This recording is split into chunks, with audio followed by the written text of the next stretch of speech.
A new report found that small business applications grew by 24% in 2020, despite the country's economic downturn caused by the coronavirus pandemic.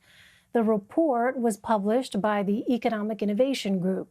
It found that 4.5 million applications were filed last year, even as many businesses were forced to close. For more on this, I want to bring in CBS MoneyWatch reporter Irina Ivanova. Irina, thank you so much for joining us. So 1 year ago, the National Bureau of Economic Research said the U.S. entered into a recession. Put this new data regarding small business growth into context for us. Thank you, Elaine.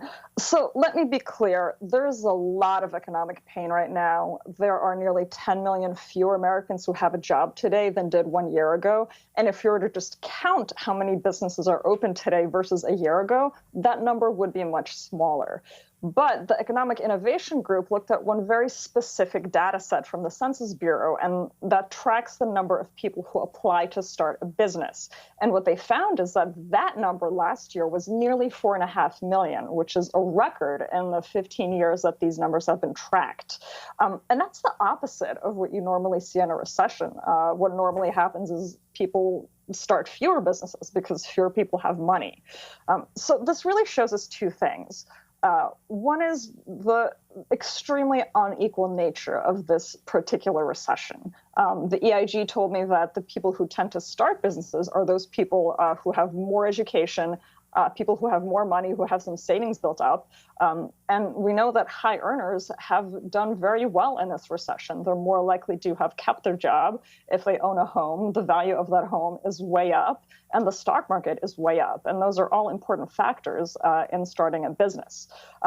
This also speaks to the unique nature of the moment that we're in. You know, economists agree, and a lot of these small business startups agree that the thing that's holding back the economy right now is this virus. It's not, something deeper like a real estate crash. And there's a lot of optimism that once the virus is under control through vaccinations, through treatment, that the economy will come roaring back. And a lot of folks are getting their businesses ready for that expected spending surge.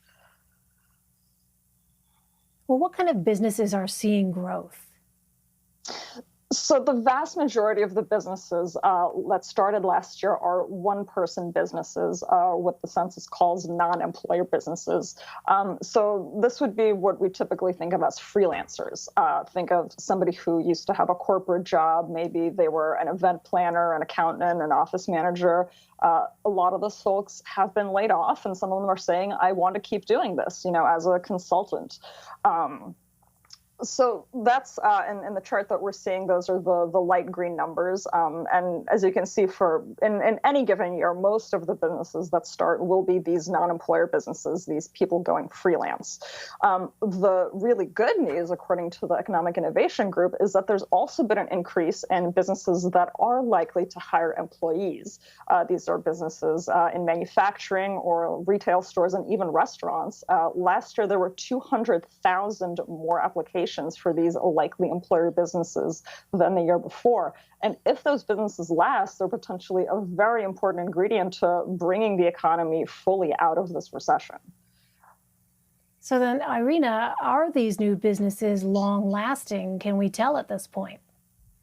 So that's a great point. And, starting a small business is always a risky endeavor. We should point out that even in good economic times, a small business is, it has a 50% chance of not being around in 5 years' time. One of the really surprising elements for me in this data is how unique a lot of these small businesses are, how very tailored they are to the COVID era of consumption. So the largest increase that we saw last year is in direct-to-consumer and online retail. There's been a huge jump in these tiny businesses, and most of them are just a single person. So somebody working out of their apartment, working out of a rented space, selling on Etsy or directly to consumers. The question of whether or not they'll survive depends on whether the habits that we've adopted in this pandemic stick around. Once everyone's been vaccinated, do we keep doing most of our shopping online, or are people going to flock back to the store, maybe even to the mall? A lot of experts are saying it'll be somewhere in between, but at this point, it's very hard to predict. Is it clear what else these businesses will need to survive, Irina? Yeah, well, one maybe obvious point is consumer businesses depend on consumers. And so once the vaccine is widespread, a lot of that will depend on whether people have money to spend, beyond just survival, if people will be able to go to the store, maybe go to a restaurant and treat themselves after they've covered their rent, their utilities, their basic necessities. Some of that does depend on Congress. Of course, we should also point out, though, that not all these businesses will survive, and that won't always be a bad thing. Think back to all these people who used to be employed who have now been forced to go freelance that we mentioned a minute ago. One really optimistic scenario is that a lot of large companies start hiring. Hiring really takes off, and say a lot of these people who are now one-person businesses find traditional jobs. So what the numbers will show at that point is that, a lot of these one-person businesses closed. But for that one person who used to be a freelancer and who once again has a job with benefits, vacation time, even a retirement fund, that could be exactly what they wanted. Really eye-opening report, Irina Ivanova. Irina, thank you very much. Thanks for having me.